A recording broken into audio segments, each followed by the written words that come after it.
So how can it be eternal and non-eternal at the same time? It is eternal, it just changes. So it becomes non-eternal. So it's eternal, but changing and dynamic. So, for example, right, every day we see the sun, right? However, it changes position. But nonetheless, it is still there, even if we don't see it, and it changes.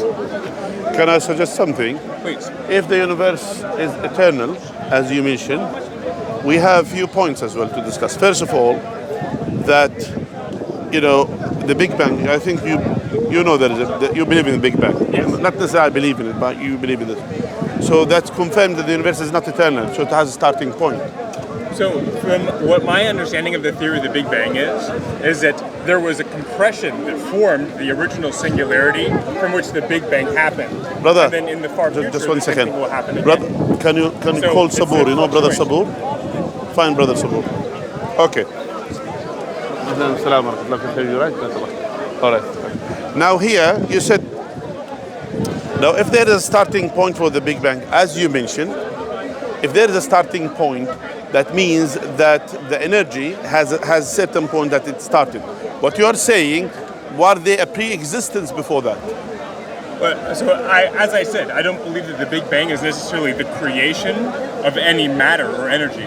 I don't believe in the Big Bang as a whole thing, for me. Sure. Not necessarily believe in the Big Bang, but my point is, many people when they want to discuss about, for example, the existence or something like that, they always bring this idea to talk about the Big Bang. Yes. And as someone who maybe, in terms of science, they said there is an overwhelming information about that the Big Bang occurred at certain point, Yes. in the history.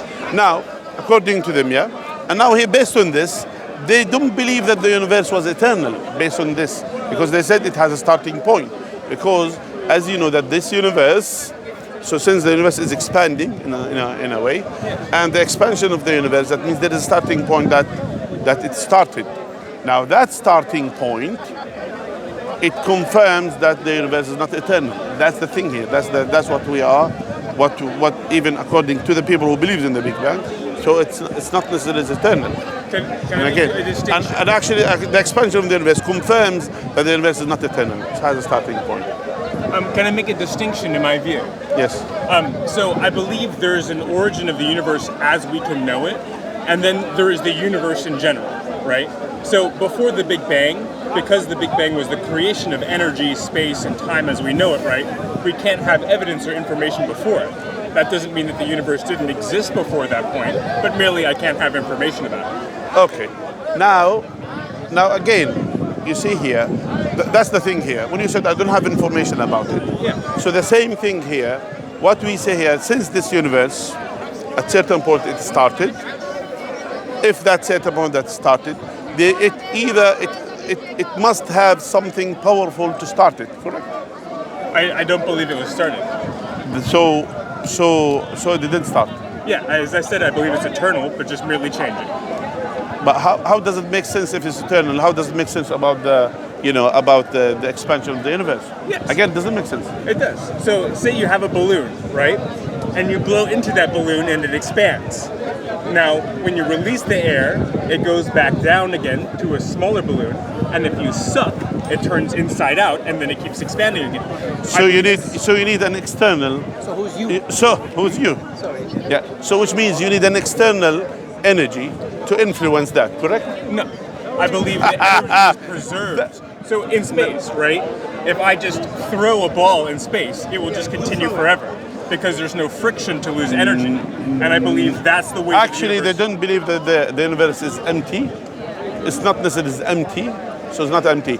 Even there are particles, there are substance as well in the universe. So not necessarily it's empty. It's not absolute emptiness. Yeah, even according to many scientists. But that's not our discussion. Again, you confirmed with the example that you brought that there is an external power has to be there in order to do. Otherwise, bear in mind. Otherwise, if the universe is able to start itself and to reduce itself by itself, that means the universe has itself, which means it has to pre-exist before its existence. It has to decide certain things which is before. And again, this doesn't make sense. So it has to have consciousness, which is not there. to decide to do things or not to do things. Based on what? This singularity that you brought the example. Based on what? On what? What is my evidence for Yes. the singularity existing? Yes. The background radiation that we measure all around us. So when you turn on a TV, right, you see that static? That's background radiation that it's measuring from that original Big Bang. There was an Again, you explosion, again everything. that Big Bang. Yes. Again, you see here. Again, that Big Bang. You said this is the production. You're talking about Big Bang. Where the Big Bang happens? Yes. Where? Well, in the center of the universe as we know it. Do you see the point? Which means the universe exists inside the universe. You're talking about the universe. The universe One is second. expanding, right? You agree with me? I agree, Yeah. but there is a problem. Now here you said the Big Bang happened, yeah, according to you. Where did it happen? In the center of the universe as we know it. So the existence of the universe, Yes. the existence of the universe as a whole, let's say, I will not say about initiated, re-initiated by the Big Bang, according to you. So it was re-initiated in the space itself, It which creates- means you initiate yourself inside yourself.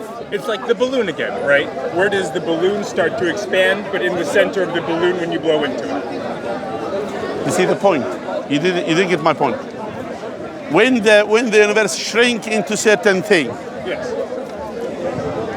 it exists inside something. It creates the space itself. No, Well, because we're when talking about the creation of space. yeah. When it goes back to singularity as you mentioned, so it exists inside something No, it doesn't. in the emptiness. Right. Yes, you got it, right? There is void. That's nonsense. No. Emptiness means the absence of everything, So it's not actually. which is nonsense. So when we talk Do you know about, what means emptiness? Yeah. Well, yes, but there's many different senses of emptiness, right? Okay. So when we talk about is this empty? Because there's air in this, right? Yeah, that's why. We call So it empty, but it's not really empty. yeah, so that means it's inside something. Well, you can talk about void or like true void where there's literally not even distance or time or something. But in space as we know it, if I'm talking about the space between me and the sun, there's distance there. There's time there, right? That is And not. that's a thing. That is. Listen to me. Try to understand my point. My point is when everything shrinks. By the way, can you call Sabur, please? Find Sabur for me. I think he's there somewhere there, but try to find him. So, you see, going back to the same point which I am trying to make. Now here, when the universe shrinks into certain point, again, that shrinking is inside something. It cannot be inside nothing. I Because believe nothing- it's inside nothing. I believe that when So, we're describing the universe, Let's it is expanding. use your own logical argument. Can nothing produce anything? I don't believe nothing produced anything. Good. So if it's inside nothing, that means it's inside. It can't be inside nothing, because nothing, the absence of everything, including the space. You understand the point? Well, obviously, If it has something, that means it's not the absence of everything. When you say the emptiness, meaning when the universe is inside nothing, nothing defined as the absence of everything. Yeah, that's what you mean. Yes. I'm not trying to contradict myself. I just meaning the So void if there around. is something, if there is nothing, has something in it, that means it is something, basically. So if you want me to Which say literally everything contradict? fixed- Which literally contradict what you said? Pardon? Which contradicts what you said? Basically, when you said this universe shrink, so it is shrink in the emptiness, as you mentioned. Yes. This is your Hello. Hey, how's it yeah. going? Hi, how's your name? Nicholas. Nicholas. Sabur. Hi, It's a pleasure. Yeah, basically we are discussing about the Big Bang and the existence of the universe, certain things. So we came to the point, one of the things he said, that I asked him when the Big Bang shrink, for example, he believes the universe is eternal. So it keeps shrinking and expanding, shrinking, expanding, yes? Yeah. And I said to him, so if it shrink to the singularity, as he said, so it should be inside something, yeah, to shrink in. And then he said, no, it's inside the emptiness. It's said, okay, if it's inside, yeah, am I quoting you right in the emptiness? If I can just be very specific, Sure. I believe the universe itself, in its expanding and shrinking, is creating all sense of container that can exist, right? So outside the universe, it's just void.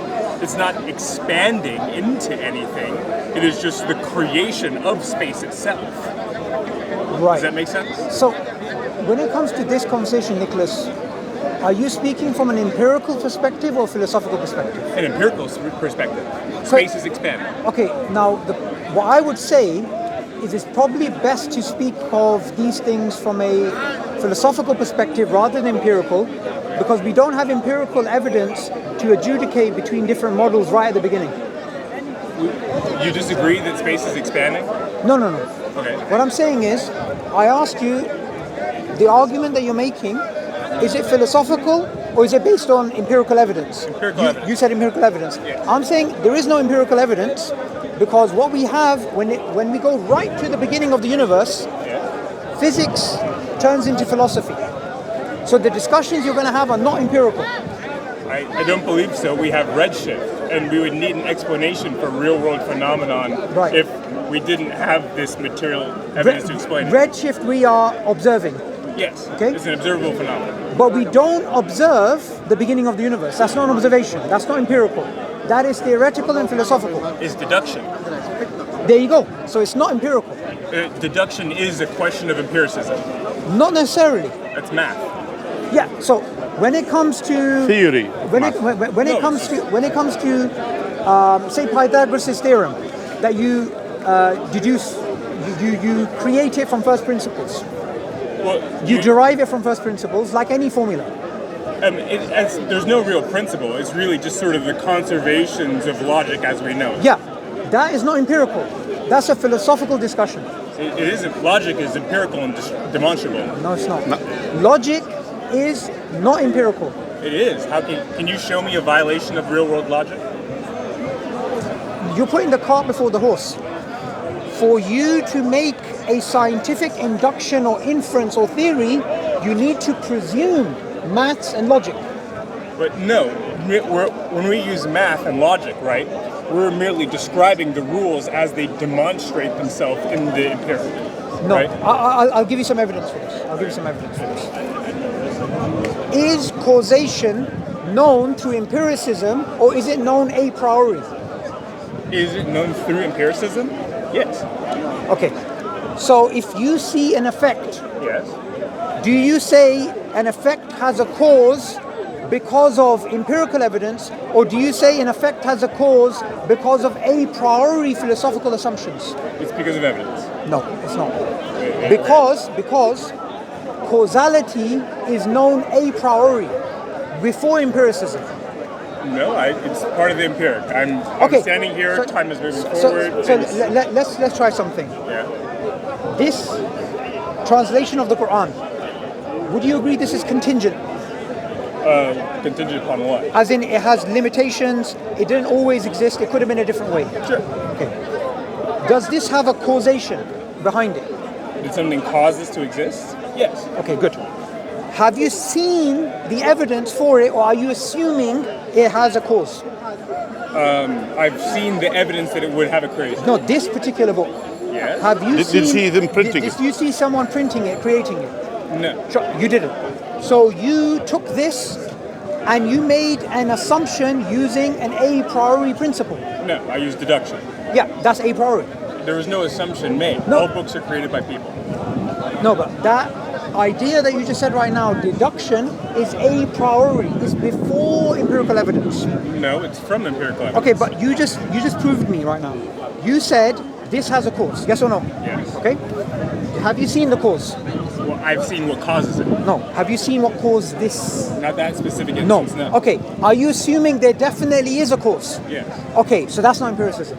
It is. It's not. It is. It's conservation of mass. No, it's not.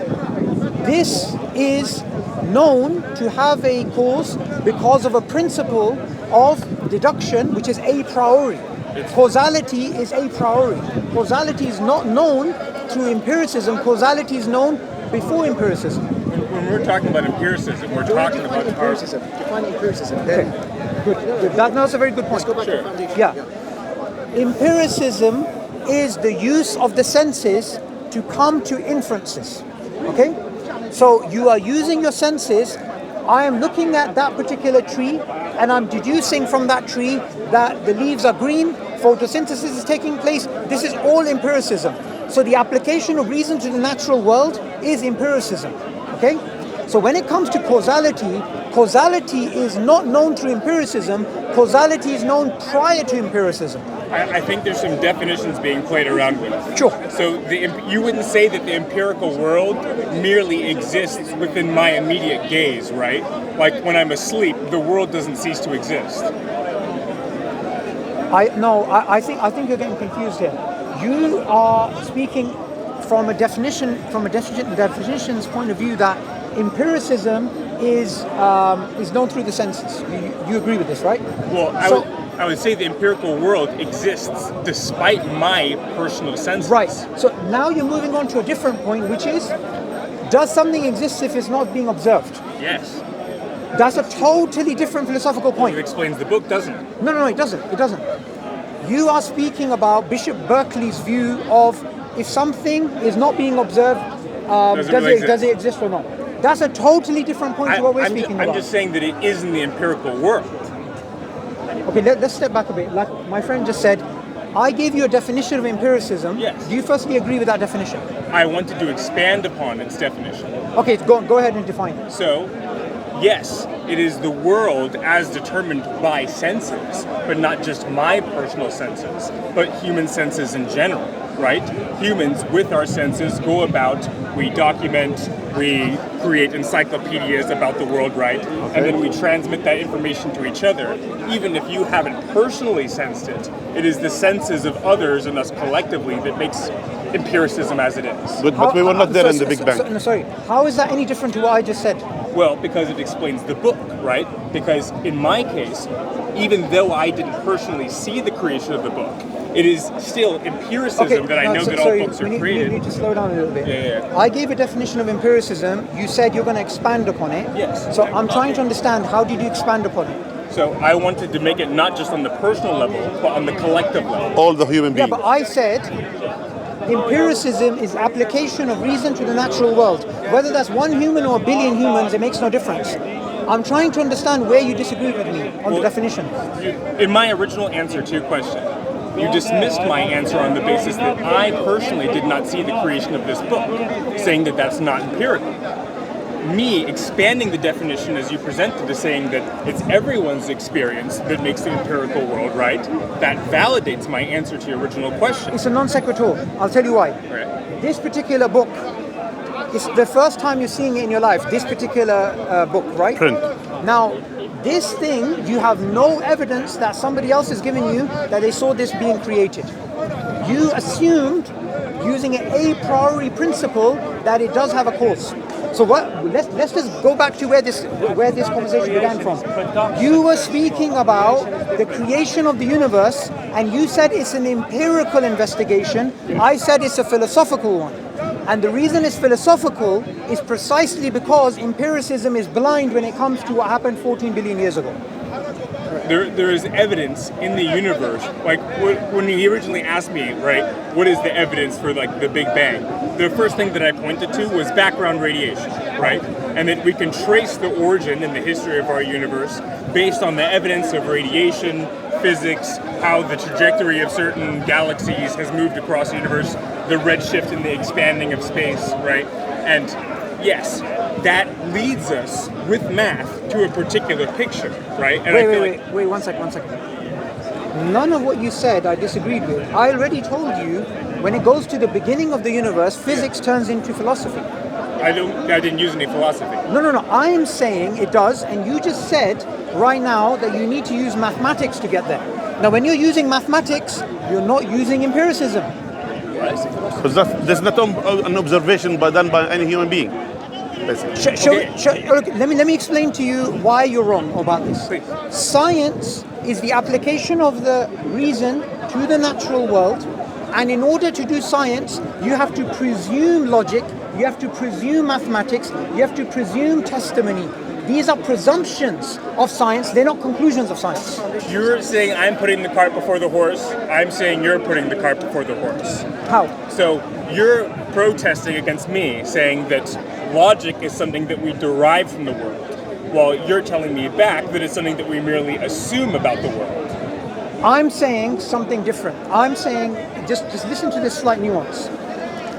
Before you make observations from a scientific perspective, you already have a belief in logic and mathematics prior to observation.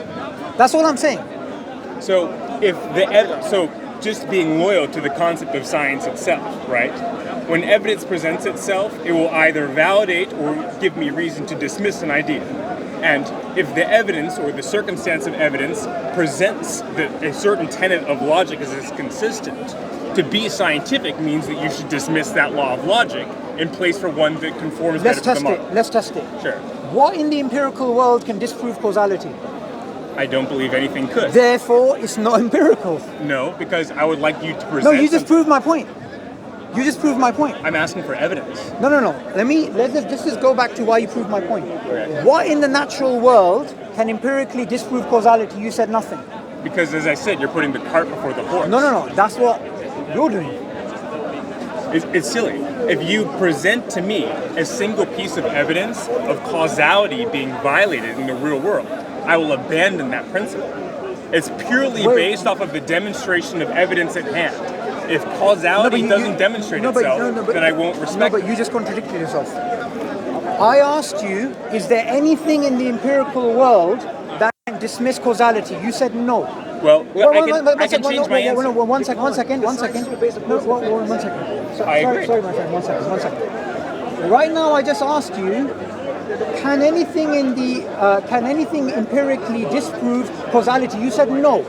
Then you said, if something can empirically disprove a causal principle, you will challenge that causality. So you contradicted yourself. You're misrepresenting what I said. Okay, what did you say? So, I have the principle that causality exists, right? It's the tool that I'm using to understand the world right now, right?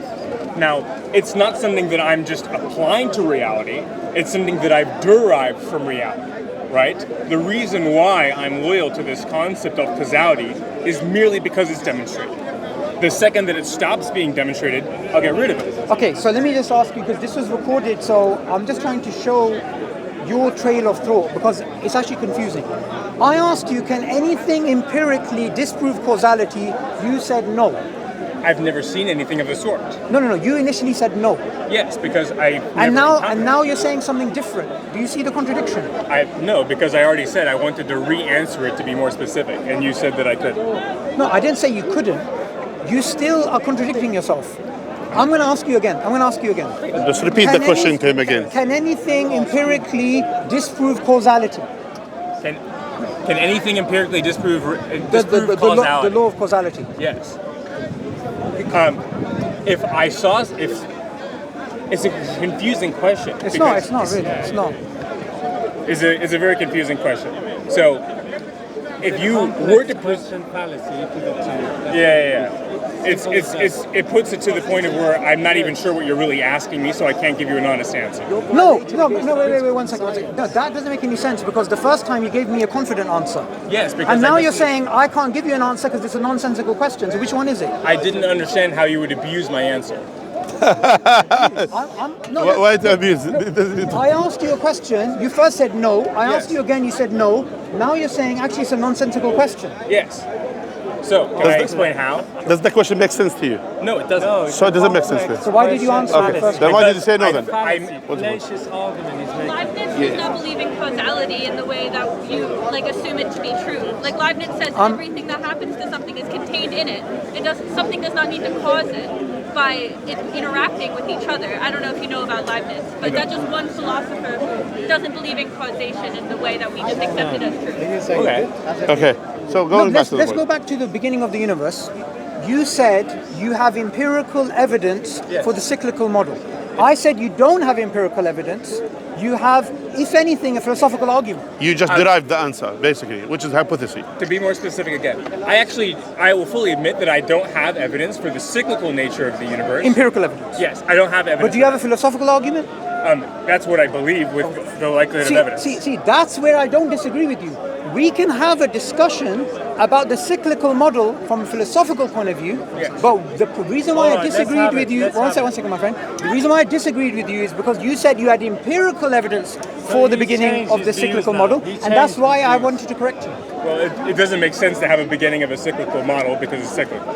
But besides the point. No, what I mean is, You were assuming in the beginning this. the empirical evidence that you claimed you had for the cyclical model, I said was not empirical, was philosophical. The evidence that was trying to point to was that there was a Big Bang at all. Not about the nature of it being cyclical or it being the first cause of all the universe. I heard you in the beginning say that Cyclical. you believe the universe goes through these cycles. I did. Yeah, and Yeah, you brought the okay. balloon, and you brought the balloon as well. And as an you said example. you had empirical evidence for it, and I said you don't have empirical evidence Not for the it. cyclical That's why we nature. went down this little rabbit hole. Not the cyclical nature, just the Big Bang. Okay, fine. Yeah. So now Okay, fine. we narrow it down now here, because in the beginning you said about the evidence is about that the universe is like a balloon. By the way, it's recorded, by the way. Yeah. Because he said it's like a balloon. You blow air and it then expand, then it goes flat, then it expand. This is the example that you were talking in the beginning. Yes. Yep. Then you were discussing in the beginning that you didn't mention as a philosophical argument. You were adamant to say that It's there is empirical evidence. empirical evidence for that, where in fact is not empirical evidence. Now here we are discussing. You are narrowing it to the Big Bang. Yeah. You are narrowing it to that point. Okay. You see the No, point? Let's have yours then. Let's have yours. Okay, now. Let's have yours. You see here. So you're narrowing it down. No, so we let's accepted it. not. We accepted it. Are you with Let's him? have yours. Are you together? No. He's not with you. So let's. All right. I'm here. Yeah. Oh wow! Look at this. There we go. I thought I'd bring some facts. Yes. Thank you. I was just talking about this, right? Is this empirical evidence or is this a philosophical That point? is a picture of a theory. Okay, no. But, okay, Empirical that evidence. theory. Supported by empirical Wait, one second. I'm asking him now because he's. We've had a few conversations before. I've got to say, I think this guy's very good at making. Okay, he said that there was empirical evidence for the cyclical model. I said no. What do you think? I'm continually saying I didn't say that. By the way, we You did can't say have- that. By the No, I way, didn't. can You we? said that at the beginning. Can I say something? Can I say something? Because the discussion. Can we say something? we wanna talk to these two, we don't wanna talk we to want to you. talk Sorry. to the. Let's talk to the guy here. We want to talk to more civilized people. Take your mask off. Okay, let's. yeah. You know, if you need help, you could seek their help. Yeah, if you need help, you could seek their help. I'm happy to stand for my own points. Look, Tony and Nicholas were talking to you, not talking to you. Just ignore All it. right.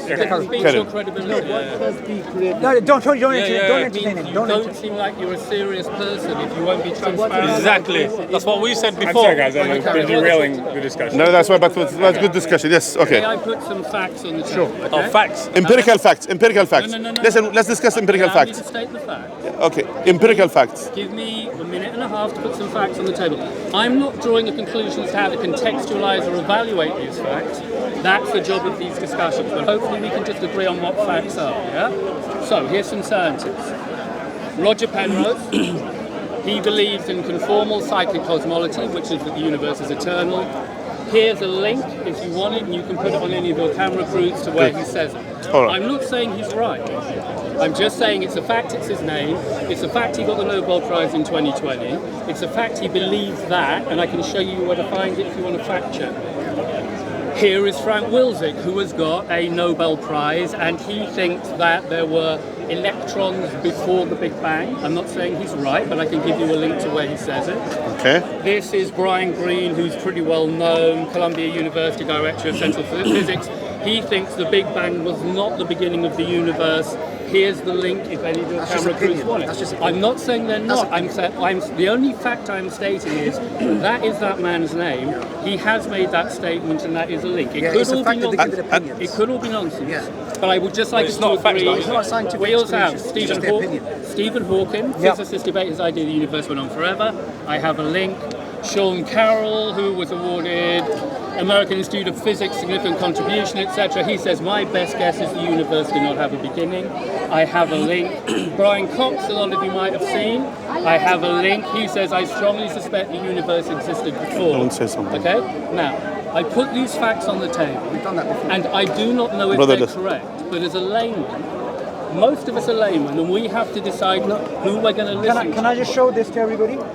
But And I say 1 second. I just want to say, this is absolutely fine, but this has nothing to do with the discussion we were having. our discussion, do you know the discussion? No, sorry, 1 second. Because you came in late, maybe you missed it. We to. weren't. I don't want to ball goes into a conversation. No, No, that's fine. But That's what I these said. things, I by think the way, it's perfect, right? Tony, Thank you. these things are simply facts that we know that these people hold these opinions. Yeah. But the discussion was on something different, which is he said there's empirical evidence for the cyclical model. Okay. Now, All I'm saying is that there are certain scientists who have Nobel Prizes Yes. and who are members of the National Association of That's Science, who as a layman I think I should possibly give a little bit of credibility to, because I am a physicist.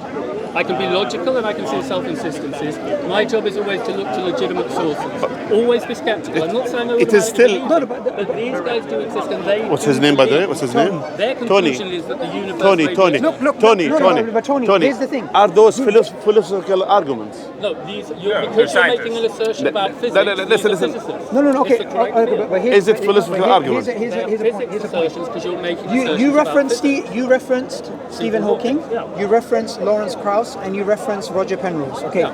each one of them has actually spoken about not only the physics but the philosophy side of things. Fine, if you want to discuss philosophy, Okay, I'm happy to. so what I'm trying to point to, and what I tried, Nicholas, right? Yes. What I tried to point out is when we go from where we are right now, talking about redshift and what we observe, to the beginning of the universe, we are transferring from the field of physics to the field of philosophy.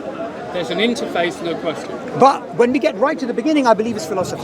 I think philosophy is the core discipline. There we Don't get go. me wrong, okay? And I think We don't disagree. Okay, we do agree. Okay, I think the tool. And of I believe philosophy- maths is the purest version of that. Quite possibly. I think the tool of philosophy is inference. Okay, inference consists of induction and deduction linked to an axiom. This is the one tool we're all using, be it in philosophy or the physical sciences. It's always the same tool. So what you've got to work out are what are my axioms. Now, I think an axiom that we all share is, I believe I live in a self-consistent universe. I don't think anyone objects to that, be you Christian, atheist, or Can I whatever. ask a question on that? Go ahead. This is why I disagree. Not yourself, and I'm not sure about you, but you definitely don't believe in scientism. When we have people using quantum physics to challenge the idea of self-consistency in the universe, I would say that's baloney. Would you agree with me? With the contingency that the question itself may be flawed because it's a complex question.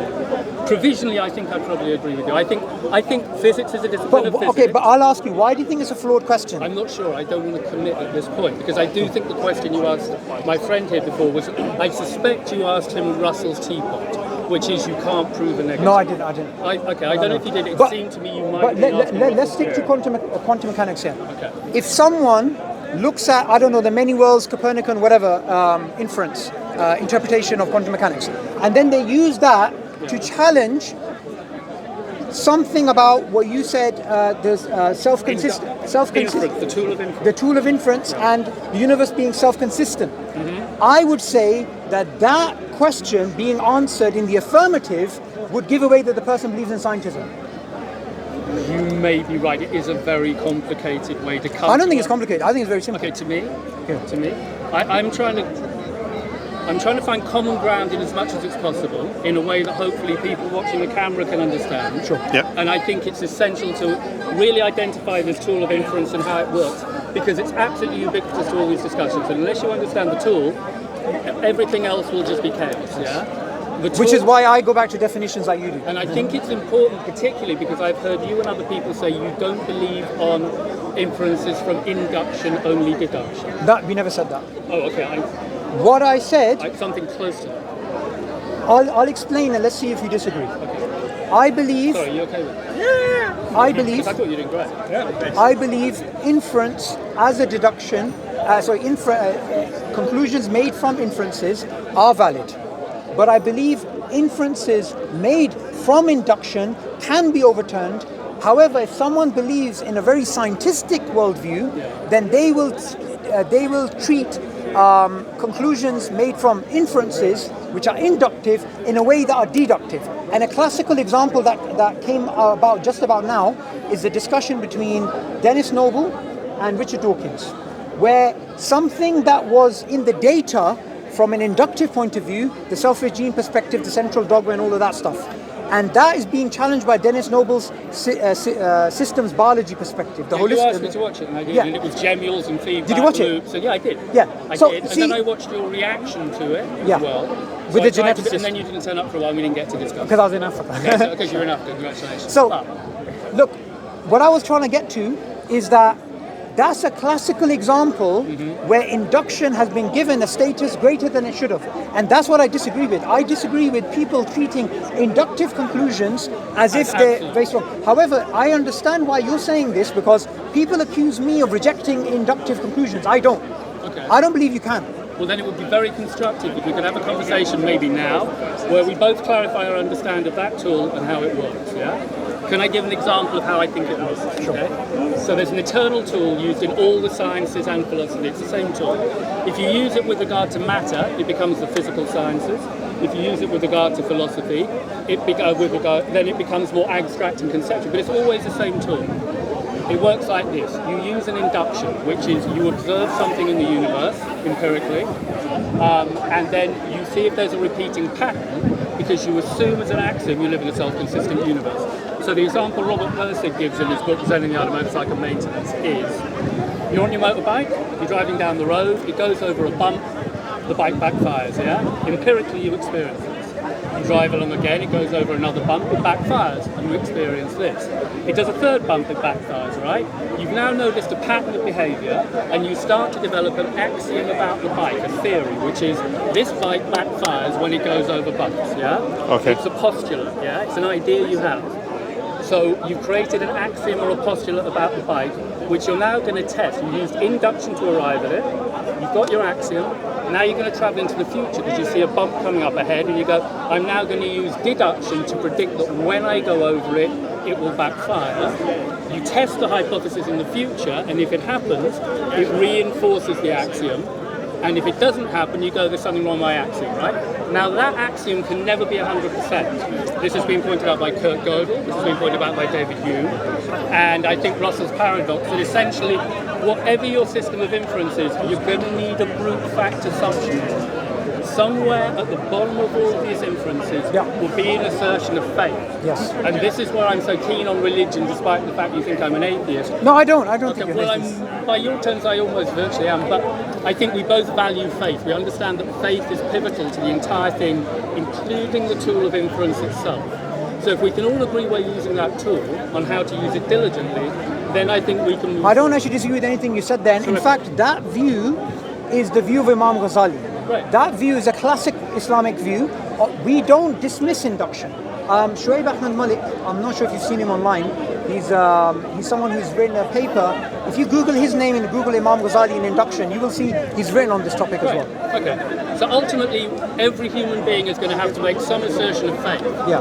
I might just bring up the Skill is paper. in making a wise assertion of faith, because all of your life and your thinking is going to evolve from that assumption. But here, the example. Can I just push back a little bit? Yeah. Okay. I'm bringing up the show, paper. so- So look, I totally agree with you that in the core essential level, there must be some level of faith that things will be consistent in an internally coherent That's one universe. of the axioms. There are Yeah. others, because I think Muslims, as a generalization, Yes. they have the axiom of self-consistency. They also have the axiom that the Quran is divine revealed truth and it is speaking truth. So they're running with two axioms. Yeah. So when they run their inferences, they're seeing, does it tick both boxes? Does it fix with our axiom that the Quran is accurate? And does it fix with self-consistency?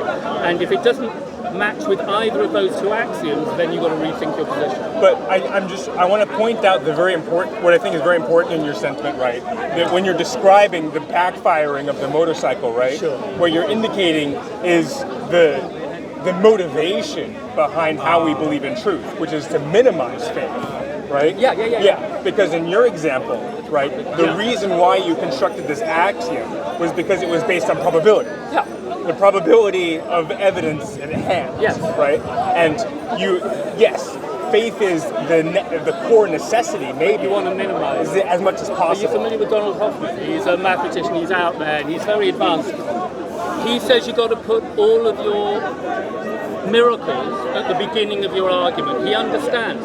Even the people now, the scientists, they're also understanding. You can't get away from the faith thing, you can't get away from the necessity. Yeah, because the example that you brought, you cannot apply it about the existence of the universe because there is no kind of a pattern that we can go through to say there's a pattern. So this is the book you should download. It's for free. Thank you. Islam and the Evolution of Al-Ghazali and the Modern Evolutionary Paradigm. Okay. And you will also find other papers where Shrey is speaking about induction and its value in Islam. Okay. So our classical view does not dismiss induction as, because it's not deductive, we're not going to take it Because seriously. we agree that induction for most things is 99% good, but it's not perfect, yeah? For most living, you know, if every time I drop something, it goes down, not up. Can I just- I use induction to infer gravity, and we all behave this way. Can I just qualify that? Yeah, sure. I would say in medicine, yes. In engineering, yes. Theologically, no. Okay. Now the distinction. What do you think? What do you think? I think. Special pleading, I, isn't it? I think I don't know, and it may be special pleading. I think that you may be right, but I hope you're not. But what I am confident is when you create a theological or philosophical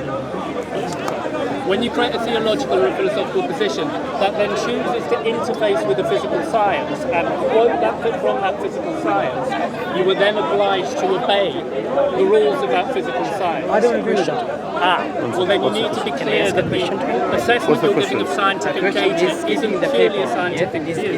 It's being underpinned by a deeper analysis than the scientists feel obliged to. All they feel obliged to is to be as objective as possible second law of and present thermodynamics. proof Process wherever will they equals go. entropy But has you to think that can only be done within the context He's not against it. He's the one who was saying about sanctity of the Quran. Not necessarily. It could be a philosophical point. theory, this Or a universal. philosophical point. Okay. And the fact that Would you you're agree? transparent about Sure, that sure, difference from the sure, outset, sure. we're good. Would you agree if I did the latter of what you described, I would be self-consistent? Yeah, and all self-consistency, I think, is what we owe each other, at a minimum. I don't happen to share your belief that the Quran is literally true, but I'm happy to go that it's 90% excellent, which for me means it's pretty damn good. Apparently for you that's not good enough, we can differ. No.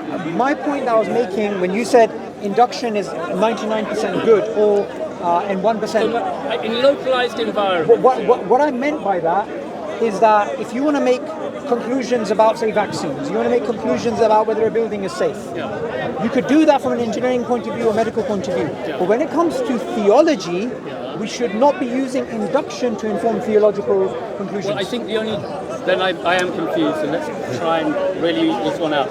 The only tool I have, I believe, is faith and inference. Those are my tools, and you seem to be arguing that I should somehow abandon inference when it comes to theology and philosophy. Inference is the tool, and an intrinsic part of inference is induction and deduction and syllogism and axiom. So, they're inevitable components. I think we're talking past each other. I'll give you an example. Okay.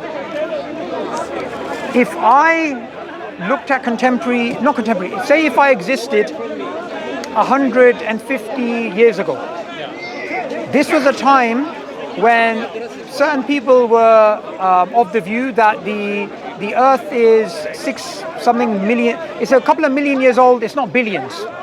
Now, if I made a theological point saying God created the Earth 6 billion years ago, 10 billion years ago, if I made particular theological inferences based upon the current scientific understanding, that would be wrong. That's what I'm pointing to. And this has happened in the past, by the way. People have used things in science and said, well, this is what God intended, this is what God wanted. And I believe that's wrong. You may have a point. I'm trying to think of something I can say that I think we'd agree on. I think the function of logic and facts is to eliminate bad ideas. Yeah? It doesn't identify necessarily what's totally true, but you can use the tool of inference to eliminate things which are very likely to be bad ideas. Yeah? Can we agree that that's its function? Yeah? No, I think that's if pretty somebody reasonable. if somebody comes with a philosophical, theological axiom that the Earth is 7 million years old, And then because they're interfacing with physics, and the physics evidence says, well, if when we use this tool, we honestly discover it's like 8 billion years old, then I think the theological axiom, if it's wise, should feed to the factual axiom about the physics. It doesn't mean that at the ethical level or the theological level, the metaphysical level, it's got to do anything, but it should feed to the pure brute physics of it. Yeah, and this I've been saying for years. Okay. And this is something which I believe anybody that subscribes to a scientific worldview, somebody believes in a sort of hyper-imperialistic worldview, would not agree to. Okay, well then I'm not on their team. No, I know you're not. Okay. But what I do debate people who do believe in that type of empirical scientific Then can I worldview. put it to you, they're low-hanging fruit. Okay, those people, I think, they're missing the point, you're right. Scientists... But there's a lot of them. Okay, I'm sure there's a lot of them, but insofar And they as happen to be new atheists as well. Luckily, you and I aren't them, What so to about get the Nicholas, best by out the of way? our He was discussion... involved. Yeah. He was involved. Oh yes, yes, yes. You're We not don't a want to neglect scientist. him, by the You're way. not into scientism either, are you? I'm not even sure what you fully mean by that. Scientism means, I think, that you believe in a totally reductionist view of the universe, which would eliminate all the metaphysical components which seem to be inevitable. Your epistemology I take the starts hard and ends with problem of science. consciousness to be the key one. The hard problem of consciousness- I believe consciousness is an illusion. Okay, but wow. Okay, we disagree on that We do. one. Okay, I think you and I would both disagree with this. Firstly, I want to ask you, do you think that's a scientific conclusion or a philosophical conclusion? I think it's a scientific one Okay, why? because you would need evidence to beg to differ. Okay, so here's where I think you need to look back at the question that I asked you. I asked you, is it a scientific conclusion or a philosophical one? You said a scientific one. Yeah. That means you believe consciousness, your concept of consciousness is empirical.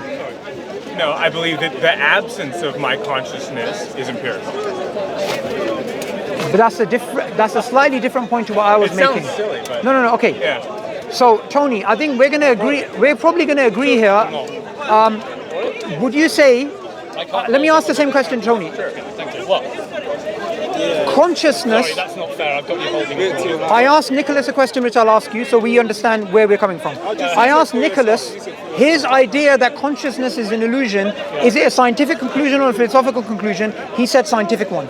Do you believe it can No, I be... don't believe that's a scientific conclusion. Yes. I think that's a metaphysical conclusion. Yes, and that's my view. And I think also it's inconsistent because when I say... Can you give me water if you when have any water, say bro? consciousness is an Is there any illusion, water bottles here? that doesn't mean you deny that Sure, 'cause it's yours. consciousness is happening as a point of fact. You don't I have deny it. the reality of Thank you. You simply think it's delusional. Yeah? Yes. Okay, well that's different. I'm totally... I don't think it's contestable that I am. I think qualia, the experience itself is definitely happening. That my diagnosis of what the experience is may be mistaken. I'll use inference, I'll use intuition, but I can always be wrong. We always know that, yeah? But the one thing I can surely be 100% sure of is I am. Yep. Yeah? I agree. I don't know how I don't know. Mohammed, you just said it. We all agree. So it's good. We've got these things we agree on. We agree I am is a definite statement. We agree how the tool of inference works. We agree the tool of inference has flaws and can't be perfect and will require a brute assertion, including one of faith. And hopefully we can agree that then we should build our assertions of faith as wisely as possible. For example, if you start building models of the world in your head that need 200 assertions of faith, I don't think you're being parsimonious. Yeah, I agree. You So wanna let's trim it make down. sure Nicholas is following the trail of thought because we have a lot of these discussions in the park. So his point and my point is your idea that consciousness is an illusion cannot be scientifically justified. It's a philosophical point you're making. Okay. So the reason why I say it's scientific is because with my understanding of science, right, that science is having this loyalty to measurable, repeatable phenomena, right? And when I say that consciousness is an illusion, is because there's no evidence or measurable, repeatable phenomenon to make a distinction between what is real consciousness versus, synthetic consciousness. The problem there is you've already assumed your conclusion. You've assumed consciousness has an empirical basis. No, I'm assuming that. So from my worldview. So right, wait. Let's just slow down. Does consciousness have an empirical basis? No, it can't. No, then it cannot be disproven empirically if it does not have an empirical basis. Okay, so Do you see the point there? my belief system is based off of evidence. No, but so first- everything no. isn't true until there's evidence for it. No, but look, Then your but, belief system has to be limited. If you're only willing to accept empirical evidence, you can never cover the Yep. entire cosmology Yep. and the entire metaphysics Yep. Yep. because you're precluding things which are not empirical. I can never prove you're in there. You can never prove I'm in here. I intuitively and inevitably know I'm in here, and I have considerable faith that you are in third person consciousness. And I discard the faith. Okay. I'm just saying I don't know what I don't You know. can't discard the faith. You're using it. You are having faith that I'm in here and he's in there. And we're not just all It's inescapable. philosophical zombies. Yeah? We Faith might is be inescapable, my That's my friend. position, right? Is it when you're saying, "Oh, I'm in here," I'm like, "Do I really know that?" Right? No, I'm not saying you know it in the epistemological sense of 100% certainty, because you can't. What I'm saying is that you know intuitively you are, and now you're inferring that I am as well, and it's a very good bet. Can I? Okay, look. Here's where. Meaning the Look, difference look. between you and I. Look. For example, when you define yourself that I am, Yeah. define he is, and you are, that means you, Yeah. literally, you literally have the consciousness to decide this. So look, That's the point. Nicholas. Which is that- Me and him agree on something that we disagree with you on. But I'm now going to propose something that you may both disagree on. I believe the best explanation of consciousness is Allah, God. What do you think of that idea? I don't believe in consciousness as such. Okay. Wow. So. But you- Okay, wait, wait. You think it's an illusion, and that sentence predicates on it, in some sense, existing. So you do believe in consciousness. I believe that there is a myth of Santa Claus, but I don't believe that there is a Santa Claus. No, we're not asking you to diagnose. You may be dreaming now, you may be in a matrix, but experience is happening for you. Irrefutably and intuitively, yes? What you're experiencing now is not nothingness. Therefore, it is something. If your definition of consciousness is just I'm experiencing talking things, pure qualia. I think John Vervaeke calls it valence qualia. Yeah. It's the first wave of qualia, and Daniel Dennett says it's before you've diagnosed or identified it. And then we've got filters in it, biological, conscious and unconscious, that try to diagnose what's coming in. But the fact that stuff is coming in is irrefutable. so I'll validate the idea of sensation and experience, but I don't want to validate the idea of like will and free will and No, stuff. we're not like it. That's way We're down not the talking line. about the will. Right. Okay. We're not drawing any of those conclusions. Yeah. They're up for grabs and to be discussed. If by consciousness you just mean experiencing things, then Yeah. we're in agreement. Does that work for you now? We've got a foundation. That I mean, works. I think that's an okay way of beginning the conversation, but I think the problem that I had with what you were saying earlier Yes. is by pretty much most of the statements you said so far in these conversations, it seems like for you, science is the adjudicator for all truth.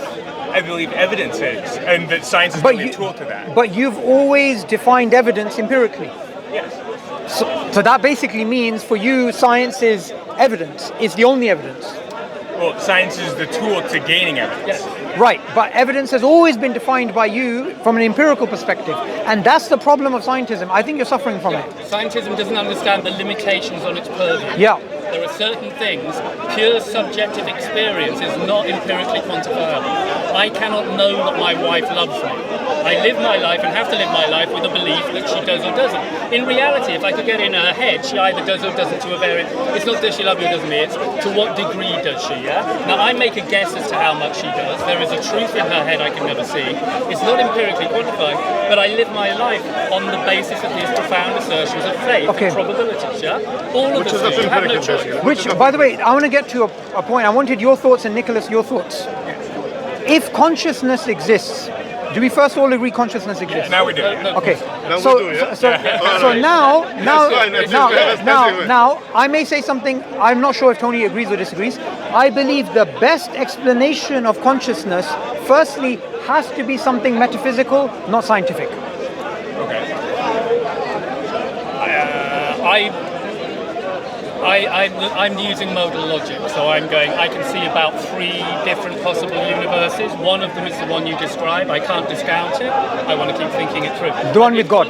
I believe the options seem to be consciousness is either bottom up, yeah, in other words, it arises as an emergent property of matter. Monism. And monism, no, sorry? As in the mind is the brain at work. Yeah. So we start with base matter, it upgrades, it becomes, organism. I'm a dualist, Cartesian dualist, so I would say that's not true. Okay, fine. Nonetheless, there's a bottom-up model which is increasingly Complex. popular, yeah, because it yields a lot of predictive power. like anesthetic and stuff, it shows the entanglement between neurology and consciousness is clearly demonstrated by the fact that if I take general anesthetic, it will knock out my consciousness. So I can't deny a level of entanglement. That doesn't mean it's a one-way trip. Okay, sure. Second option. Okay, let me do the three. but I just want to say one small point about this. When someone challenges monism like I do, I don't believe it's monism, so we're using different language. Sure, but the mind is the brain at work. Let's call it that. Okay. I believe when someone like myself, who's a Cartesian dualist, we will never deny the entanglement, and we will never allow entanglement to be a sufficient argument for the mind is the brain at work.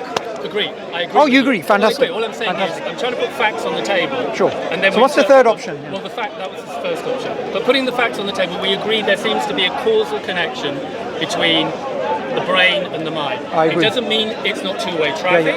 It doesn't mean the brain is the prime mover.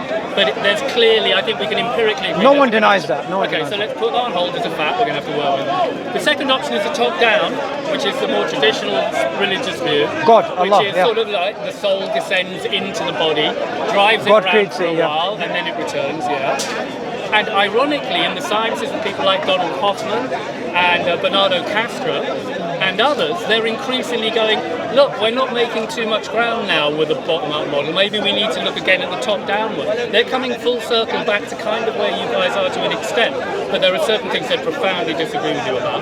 That's the second. And they're not religious, by the way. They're not religious.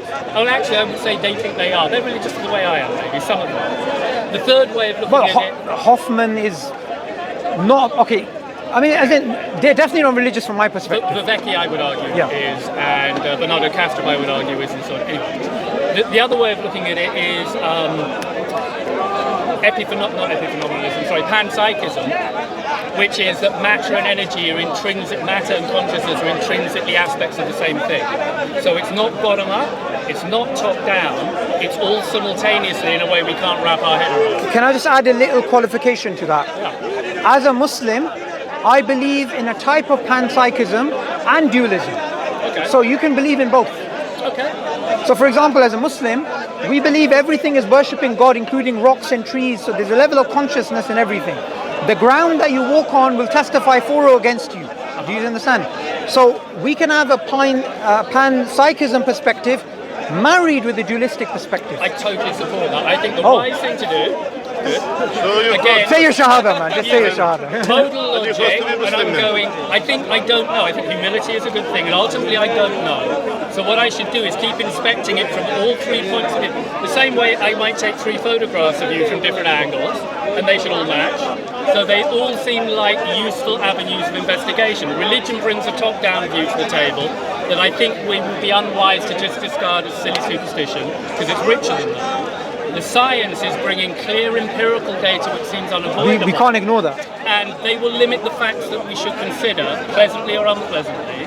And the panpsychic version is so wild, but strange. Why is it wild? I wouldn't agree with that. It's totally counterintuitive, to me. I think it's totally intuitive. Okay, good for you. Great, you may be ahead of me. But I think if you bite that bullet, thereafter virtually all the inconsistencies disappear. So if you value self-consistency in your axiom, panpsychism actually does a pretty damn good job of squaring. Sure. Look, I just want to say something about the word wild.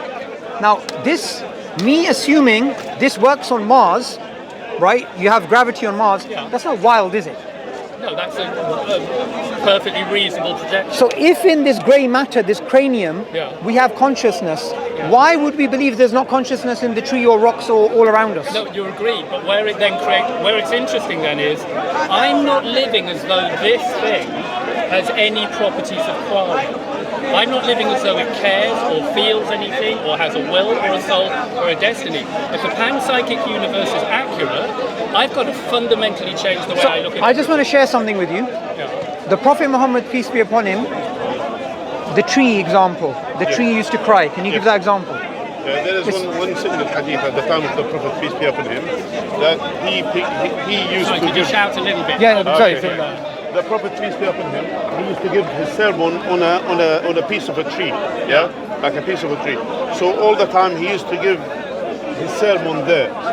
And then the companions, they suggested to him to build something for him so he could climb like a steps, 3 steps, that he could go and give his sermon there. Then he started doing that, and they kind of neglect or just avoided using that tree piece to give sermon on. And then they start hearing sounds, like sound of a cry or something like that from that tree, from that piece. And then he placed his hands on it, and then he said, and that's why many of the companions, they said that tree missed the Prophet, peace be upon him. It was crying. And like the sound of crying from that piece of a tree. There. The reason why I brought that up is because you said no, the reason why I brought that up is because you said panpsychism would lead to a view where objects have feelings. We as Muslims believe objects do have feelings, like a tree. That to me is a revelation. Okay? I didn't know. Well, he is a prophet. I would say it instantly sounds to me like pantheism, which I thought you would. No, not pantheism, panpsychism. Yeah, it's not that they're. It's not a million miles from divine. pantheism. It's very far away. I have a To question. be continued. Go on. So God created everything, and everything has consciousness. Is very different to everything is God, which is pantheism.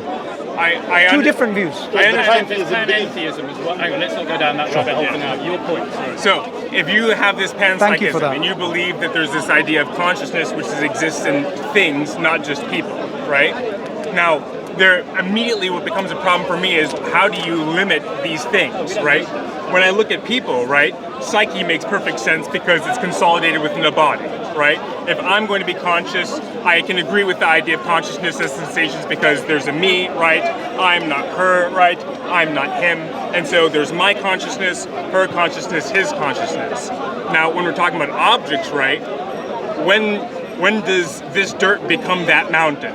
When does that mountain become that stream, right? When does the atmosphere become... Sure. The way I would answer that is, firstly, it's a brilliant question. Yeah. I don't know the answer at all, but I believe it doesn't make a difference to that you having you not understanding what is the demarcation of one consciousness to another. It's not a defeater to the idea of panpsychism. That makes sense. Yeah, it's not a defeater. The reason why I bring it up is because it seems to be more conforming to the consistency of my view, right? That consciousness seems to just be an emergent phenomenon of us having brains, right? I would say you are making an exception for the humans and not for any other living thing. I would. And in a way, I would say that's not being self-consistent. I would include other living things on that. So I believe that dogs are conscious. What about a rock? Say a rock. So rocks don't have brains, and I believe that it's an emergent function of brains. Fine. So a rock is made of what exactly? At rock bottom, what is it made of? Different minerals, right? Then what's underneath the minerals? They're inanimate. Inanimate. We have two substrates. We have a substrate which is organic and a substrate which is inorganic. Yeah. And I live my life as though inorganic stuff like plastic and rocks do not have any level of qualia. Right. A panpsychic position would say that I'm wrong and that I should adjust my perspective. If I did do that thing, it feels very counterintuitive, but it would square all of the inconsistencies that I can see. But here's my question. Why is it counterintuitive? I honestly don't know. I can look you honestly in the eye and go, it doesn't feel that way. That's fine. No, I actually respect that because it's very difficult to feel any differently about it. what I would say to that, Tony, for me, it feels the same feeling that you have that is counterintuitive. I have a feeling that is intuitive. Well, then you may be ahead of me. If you're right, you may be ahead of me. If it's true, then I would like to have that intuition. Okay? And it's not like I just don't have any respect for the physical world and nature and beauty and whatever. I do, and I like to romanticize it, but I do demark important lines where I think the human life is more important. Can I just add something? Can I just add something to this? This is purely. I'm not making a justified argument. I'm not even giving you reasons. You said romance, right? If somebody believes in a pragmatic worldview, there is nothing more beautiful than the idea of panpsychism from a romantic point of view. It's the most powerful perspective, which is why it's such a. If we are to live our life in a way that's the happiest, and we don't really care about truth. Now, obviously, I believe it's true. Even from that perspective, it's better to believe in panpsychism than not believe in panpsychism. It's like Kant's rule about will it to be a rule. Live in a way that you would will it was the law. Are you saying that? You're saying maybe we should live as though we're in a pan-psychic universe? No, even if we're not? I'm not. I'm saying if someone is a pragmatist, I'm not saying they should. I'm saying your fulfillment in life is you're more likely to be happy if you subscribe to that perspective than another. If your goal is ultimately I can happiness. see it. Simultaneously, I do want to be a realist, and I want to stick within the facts, and I always want to look at the strongest counter-argument to whatever I believe. But can I just add something? When I speak to certain people who are liberals, they will always go back to pragmatically what feels good. But it doesn't feel right. There's a lot of feelings involved. I'm very left-wing, and I actually despise the idea of just doing what makes me happy. I'm very motivated by the idea of doing things that cause me suffering, but ultimately result in growth, me becoming a better person. But right? a lot of liberal philosophy and a lot of liberals themselves go back to emotional arguments and feelings. Which is why you see a lot of these clips online where, liberal snowflake and, libs of TikTok, like, it all comes across because a lot of the arguments are emotional. By the way, I don't disagree with emotional arguments necessarily. I'm not saying they're rational.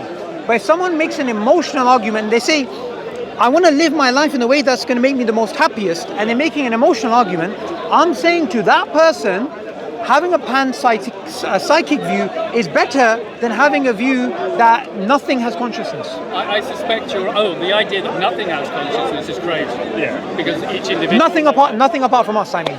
Okay. Well, I think most of us agree that animals probably have some level of consciousness, yeah? No, I definitely believe that. Okay, fine. Yeah. So, I agree with By the way, you should agree with that because if you believe in the standard Darwinian view, pretty much, right? Hang on. When we say the Darwinian view, I believe that evolution is a functional mechanism. I'm a layman, I don't know. You studied the subject. No, what I mean is, for example, I believe humans are exceptional within nature. I believe your perspective is we're not exceptional within nature. I have sufficient romantic idealization of nature itself that I don't find it quite as problematic for us to emerge. Sure. And we had this conversation. From apes. So if that's the case, then apes and fish and reptiles, there should be a gradient of consciousness. I would assume this is it. You start with a single atom, you climb the ladder to a full-blown human being, and as you climb it from an amoeba to a trilobite to a fish to a lizard to, whatever, we can all agree that either consciousness is always present in that continuum, in a panpsychic sense, or it must enter the picture at roughly some point. Yeah? I don't agree with the latter view. Really? I believe consciousness is always there. Okay, if you're panpsychic, then you believe it's omnipresent, fine. Yeah. Can you agree that if... And I believe the best, and what I want to go back to is, and I want you guys to challenge its view, I believe the best explanation of consciousness, whether it's panpsychism or not, is God. I think God is definitely on the table as a contender, but I keep a definition. I believe it's not on the table. I believe it's the only explanation. Okay, well, I'm just so we can compare. I believe the absolute that as Muslims, let me just kind of give you an insight. Yeah. As Muslims, we believe that the absolute existence is the existence of God. Yes. And that's why this is something which is undeniable. That's how, and everything that goes around with that. And if you put it, you see here, it's like a puzzle, but there is a main part that everything that comes around it. So the main concept for us as Muslims is the existence of God and believe in this God and submit to His will. Then everything that lays around it. So that's for us as Muslims. That's why you will find all our arguments, and that's with the scholars of Islam and scientists and all of these Muslim scholars who literally studied science. Islam doesn't contradict science, basically. But Islam, and as well... At this point, we might end up fundamentally disagreeing, because I've actually produced factual evidence of scientists of note who definitely disagree with things you're saying. I'm not saying they're right, but the assertion that you agree with, they disagree with. So I just want to say something, right? And that's just Science and the conclusions of science can contradict what the Quran is saying, like this example of the beginning. Like, for example, we can also go to evolutionary theory that contradicts the Quran. So I don't think the argument is there's always a harmony between science and the Quran. There can't be. No, there isn't. The point being made is there's nothing in science that can be used to disprove the Quran. There's a different point being made. There's nothing in and science as well that the can facts. No, the facts. no, you're right, because I think because you can't prove a negative and Unfalsifiable. yeah, we're back on Russell's paradox. However, what you can I just prove get- a negative, can- I can I just I give- can refute contradictory assertions, and if an assertion in any book contradicts the physical evidence, I would be wise to at least. Let me give you an example. You see the sun. The Quran mentions the sun has an orbit. Yeah. Previously, going back 60, 70 years, that would have contradicted the consensus of scientists. It was understood that the sun is stationary. Later on, we found out the sun actually has an orbit around the Milky Way galaxy. So the Quran was correct. So you can have a scientific consensus which turns out to be wrong, which is why I'm so adamant in using the philosophy of science whenever someone tries to use scientific arguments against the Quran. Scientists never asserted that the sun was still. The ancient did. Egyptians had known that there was an orbit around the Earth for a very long time. No, they did. They did. We're not saying the Earth doesn't go around the sun. That's a different point. We're saying that the sun is stationary. That's the view that scientists, the physicists held in the beginning of the 20th century. Ancient Egyptians proved that that there was an orbit For the sun goes around the earth. that the Earth goes around the sun. That's a different point. That's a different point. He's talking about. He's not talking about, by the way. Oh, around the center of the universe, you mean? Yeah. Ah, I see. Yeah, Okay, sorry, I misunderstood. yeah. So the point is, what we say, all of these ones. Yes, the brother is talking about like science hypotheses and science, for example, theories that's presented by scientists. I'm not talking about. I'm talking about facts, things which is fact, natural facts. Now I believe as a Muslim that Quran doesn't contradict the natural facts. The facts, beyond any doubt. Like for example, when we talk about facts, it's as much as the sun rises from the east, for example, or for example, if we observe the sun rising from the east, that's fact for us. Yeah. Now, that's in regard to our observation. So for us, the Quran doesn't contradict with these facts. Now, of course, we might have at certain time that there's kind of consensus between scholars about certain theories. For example, nowadays we find kind of there's consensus, for example, agreement between scientists about, for example, Darwin theory and other things, even the Big Bang and all of these things. Now here, this not necessarily, even though I disagree with both of them, for example, but at the same time, there might be a time in the future that they are proven wrong. For example, This is possible. yeah, it is possible. However, can I contextualize that? Yeah. All of our assertions we're playing a scale of probabilities, yeah? Although it's possible, I don't think it's probable. And a wise man will play the higher probability without discounting the fact, assuming it's certain. I'll keep the smaller probability. But I think there's one thing important. A wise man should make conclusions of probabilities based upon his worldview. True, but he should at least strive to make his worldview be as self-consistent as possible from all angles of inspection. Agreed. And have the strongest steel man position to his own position. Agreed. So, if you come to a conclusion different to mine, it's not because we don't value induction. It's because we're coming from two different perspectives. Yeah, I think usually what you discover, certainly in the sciences when they move forward, is you made a false assumption in the past. Yeah? Usually it's not about disagreements in the future. It's like you went, we thought space and time were two different things. But guess what? They're the same. We thought particles and waves were different things. They're the same thing. This keeps happening, and but our intuitions lead us to divide the world up in a way which the physical sciences show is not the case. The physical sciences are profoundly counterintuitive, and I think they put a clear boundary condition on how you can use inferences. Okay. Which is why, I need to be clear on this point. I'm very hardline. I've got a clear division between metaphysics, ethics, teleology, which I love to discuss with you, and I want to find as much common ground as possible. Then to me there's the physical sciences, which is to deal with stuff and facts. And on those I disagree with you more profoundly. Facts, not and I'd theories, rather not bang my head. I think this conversation's gone really well about But can I just add? Can I just add one example? I had a debate with James Fodor. He's an Australian atheist academic, and we were both disagreeing about Darwinism. He believes you can call it a fact. I believe we can't call it a fact, and we had this discussion. What's interesting is at the end, we both agreed whether you call it a fact or not is based upon your epistemology. No question, but all epistemologies do not have equal merit. And No what one's we're saying hunting that. for No one's saying is that. the highest quality epistemology, and the highest quality epistemology will be the one which is most self-consistent and gives predictive power. And because I love talking the metaphysics, I'd rather talk with you off camera about evolution and cosmology first. Because I had a conversation with one of the Dawah team about 6 months ago, which I regret, where we were on the physics stuff, and I started to get quite irate because I'm far more hardcore on that, and I'm less common groundy and I'm more confrontation. And I'd rather discuss that with you off camera first, so I didn't suddenly on camera go, hey, guess what? I don't want to do that, yeah? Because I think what we've said about induction and consciousness and panpsychism in particular. Yeah, but we're friends. I wouldn't mind anyway. I know, but I'd just like to have an honest chat That's off fine. camera That's fine. before bringing But I need on coffee camera. anyways. We can have that chat. Yeah, we can maybe do that. Yeah, we can go and have I could can I ask you a thought experiment quickly? It's just a left field thought experiment. Sure. Yeah. Let's do this. If a kid I actually learn a lot from you, by the way. So I enjoy these conversations. Yeah. Yeah. if a child dies in Islam, they're assumed to have been born Muslim, and I think in other religions innocence is assumed. So it's assumed they'll go to heaven, yeah?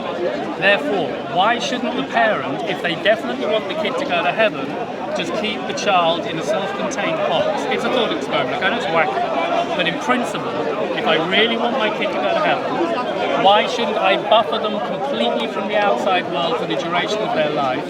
Then presumably you agree they would go to heaven. What I would do, I'll let Sheikh answer that, because these are one of those questions that I need to have certain Islamic references before, because here I'm not talking about philosophy. He has knowledge which I don't, so maybe it's best he answers Okay, this. great. I think not knowing or waiting and thinking it over is always a good answer. That's fine.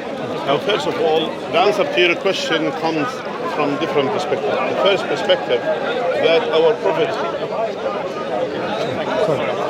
that Allah confirmed, for example, because we believe that the source of information for us is the Quran. Sure. The source of the truth for us is the Quran. Allah told us in the Quran, "O you people, we have created you from a man and a woman, and we made you in tribes and nations, and in order for you to meet and to know each other.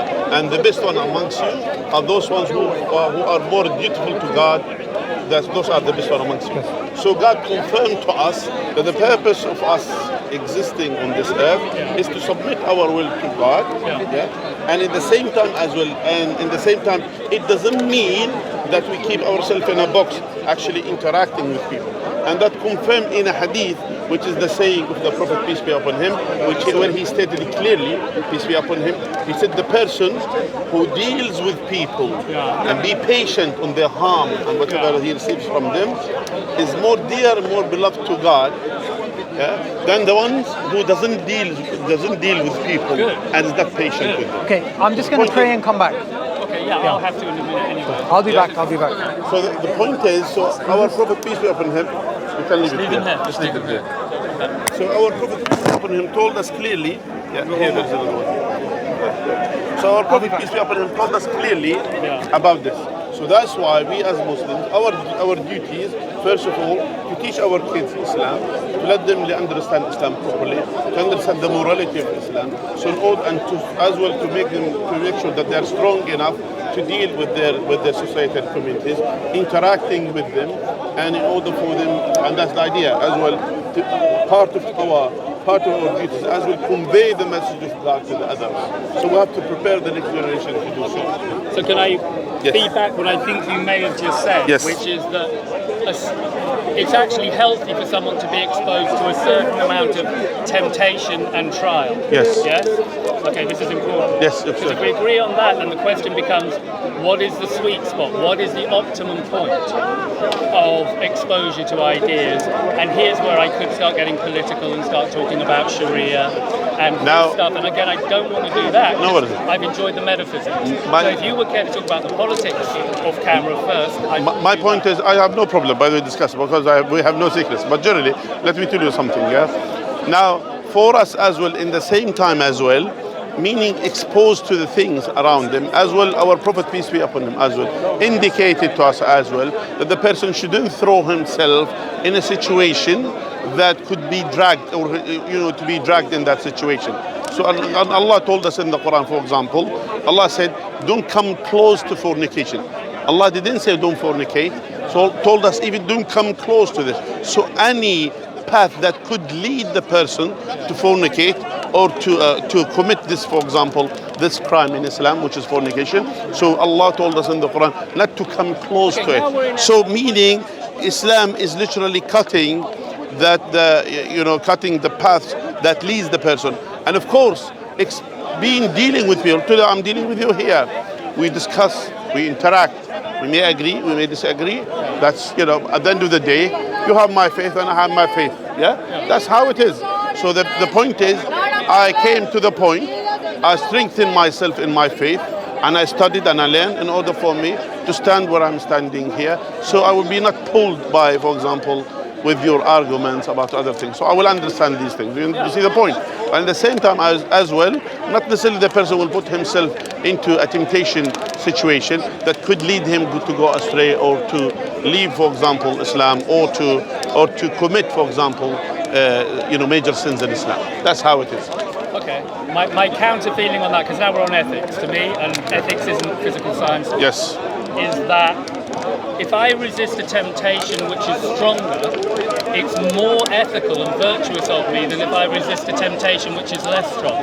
In other words, the more my ability to resist, the more ethical I'm becoming. Yeah?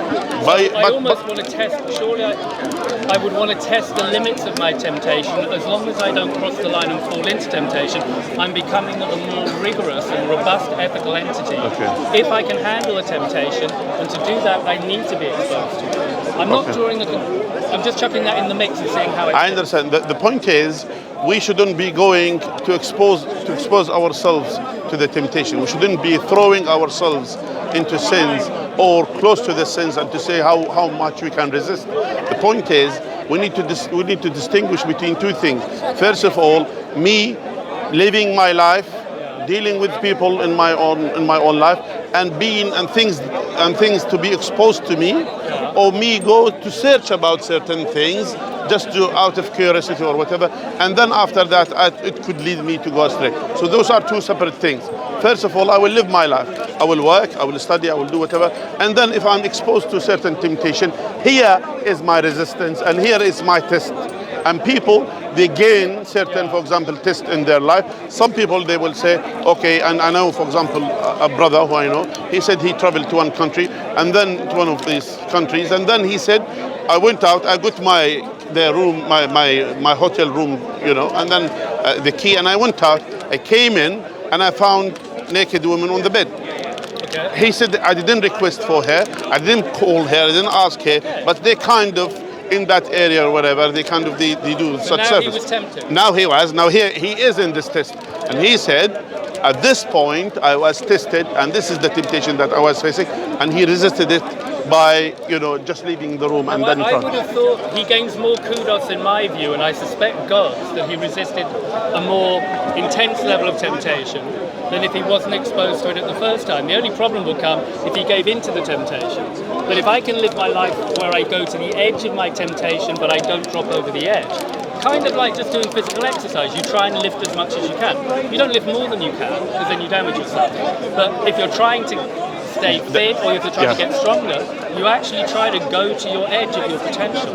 The issue is, it's not like that in Islam. The issue is, we don't go to the edges because you don't know your boundaries. You don't know how much you could resist. You don't know how much you could protect yourself. You never know. No, but hang on. But given the previous discussion, but here, you never know. It's all probability. First of all, you learn the wisdom to find out where it might be, and you start to. But God told us how. God told us in the Quran, don't get close to fornication. Meaning any path could lead to fornication, we shouldn't be getting close to it. That includes even any relations between both male and female.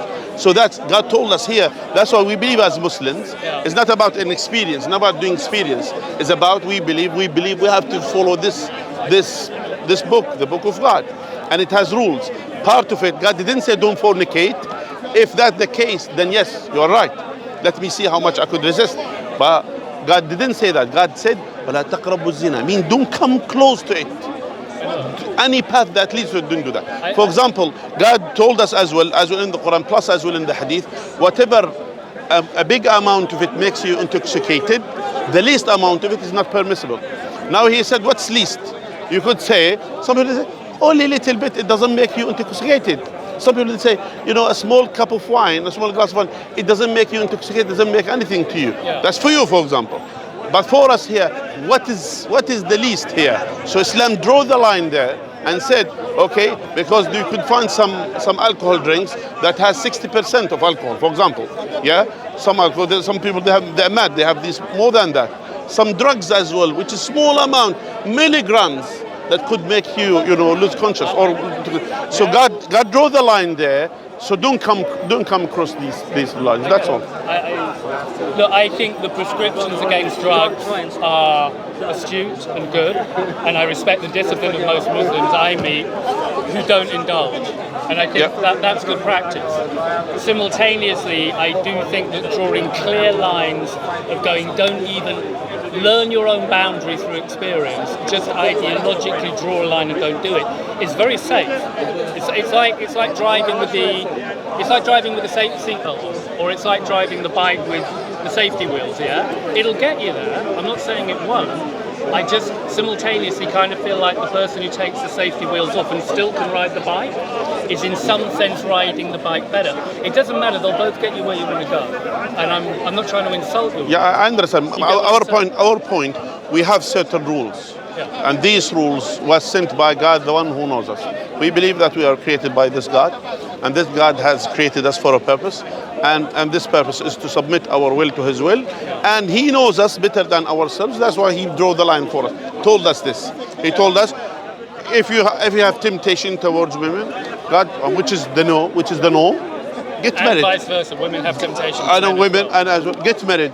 So there is a solution for get married. And then after that, and you could live your feelings and your emotions and all your temptation with your wife, no problem. At the end of the day, there is husband and wife. They can practice whatever they wanted to do, you know, between themselves. There are certain things which is not permissible between husband and wife, but generally, everything is permissible between them. So these are things that God told us here. If you have temptation towards, for example, towards opposite gender, then the marriage is a solution, and that's how it is.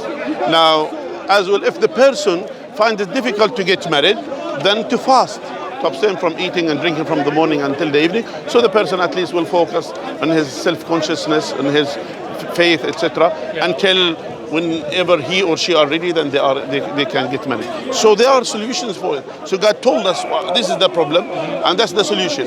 So for everything in our life, for example, that you'll find that the scholars of Islam, there is a consensus agreement between the scholars of Islam that cigarette is not permissible.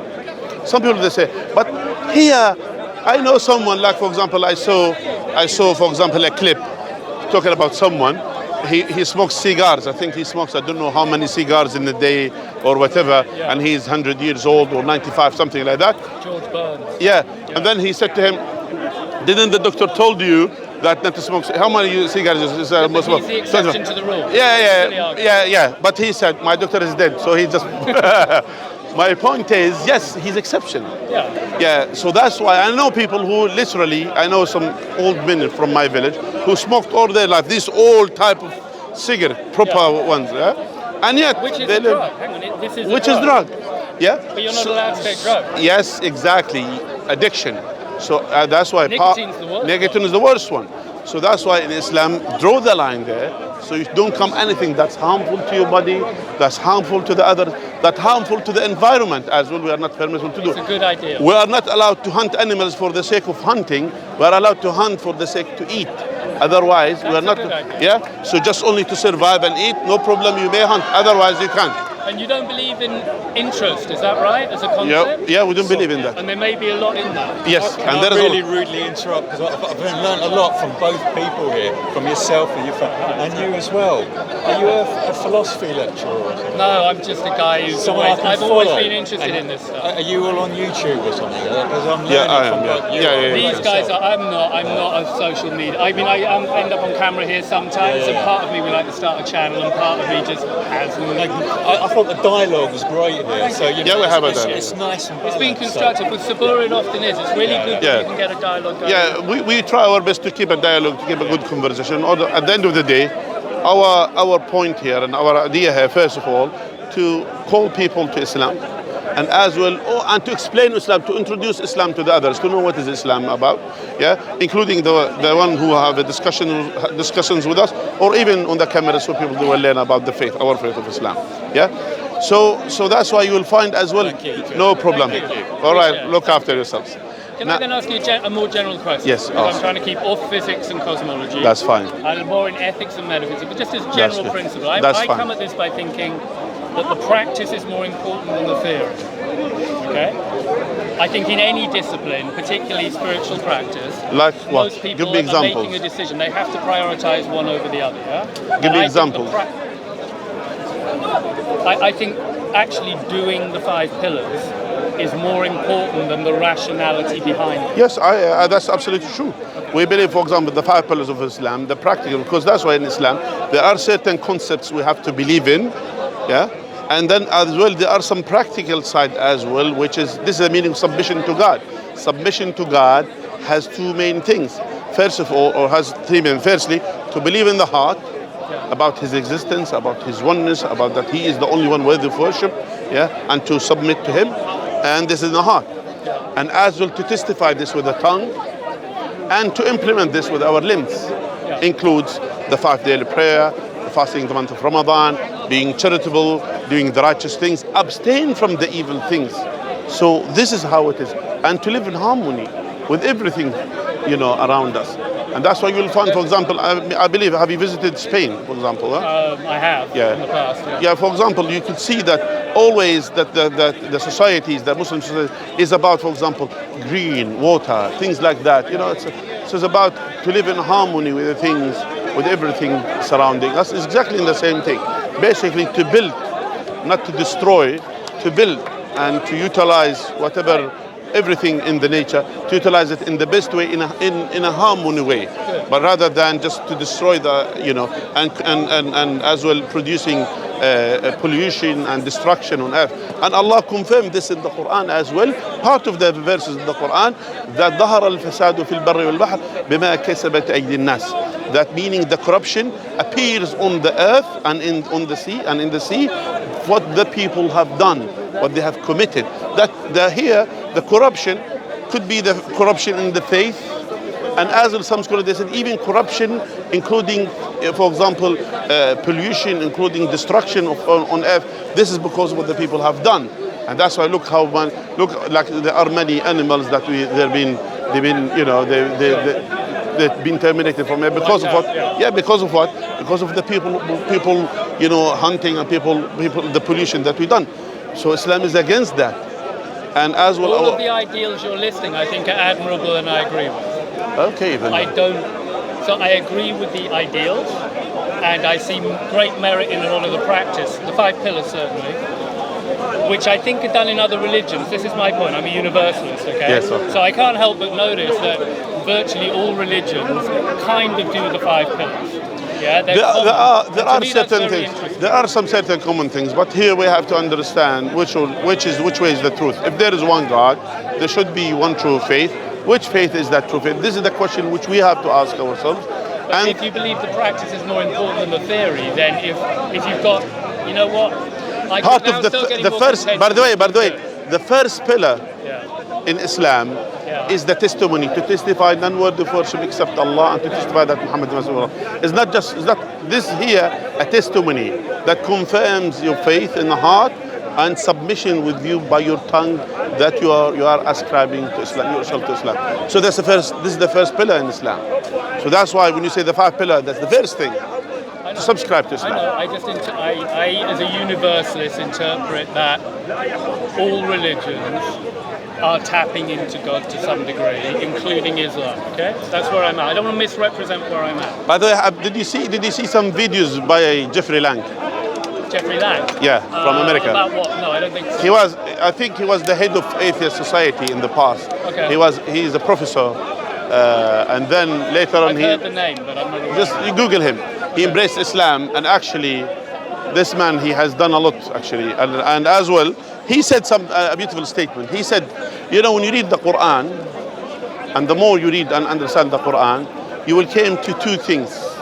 Either you say, this book doesn't exist and ignoring it, just it's not there, just live your life.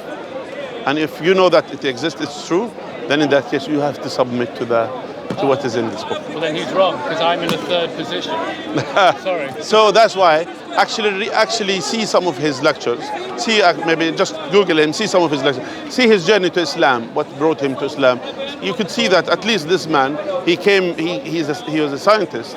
He's someone, I think he's a mathematician. I don't know if that's true. As far as I know, he's a mathematician. I'm 100 pages. Is he a mathematician, Jeffrey Lang?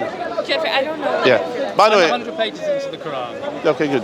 My universalist convictions are just getting stronger.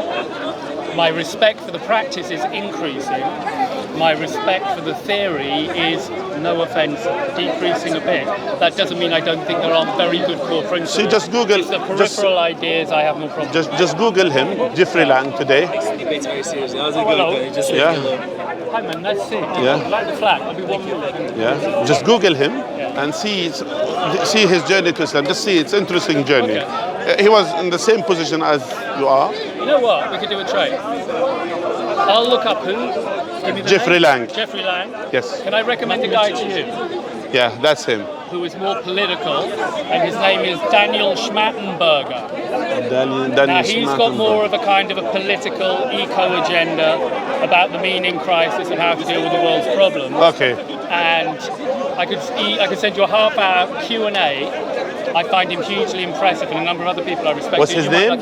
Daniel Schmattenberger. Daniel But Schmattenberger. insofar, him. Okay, he's been on Lex Frigman's podcast for 4 hours. Lex said it was one of his best. Is he from Germany?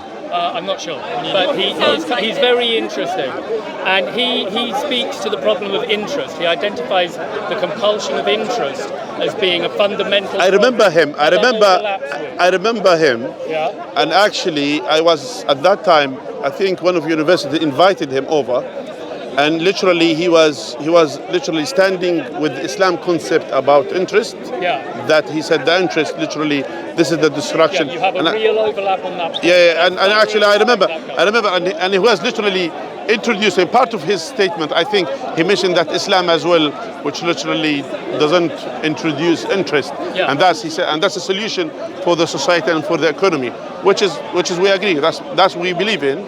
That actually the interest is the destruction of the economical system. Yeah. That's true. So And Allah confirmed this in the Quran. وَيَمْحَقُ اللَّهُ الرِّبَا وَيُرْبِي الصَّدَقَاتِ. Allah will destroy interest and usury. It will be destroyed sooner or later. And Allah will يُرْبِي الصَّدَقَاتِ, meaning Allah will enrich the charity and donation for his sake. So that's something that goes as well with the understanding of Islam. Listen, I've really good chat with both of you. Thank I think you. we found a lot of common ground. I hope Thank it was you. constructive to everybody. Sure. And I'd love to chat more. All right. Can we get off camera first? No problem. That's fine. great. Thank you very much. Thank you very much. You're welcome. Thank you. All right. Look after yourself. Look after yourself. Thank you. All right, my brothers and sisters, we have a very interesting conversation, and we have pleasure, having you today and having this beautiful conversation. I ask Allah to guide him, to bring him to the right path, and to guide us all to the right path. جزاكم الله خير. سبحانك اللهم وبحمدك. نشهد أن لا إله إلا أنت نستغفرك ونتوب إليك. السلام عليكم ورحمة الله وبركاته.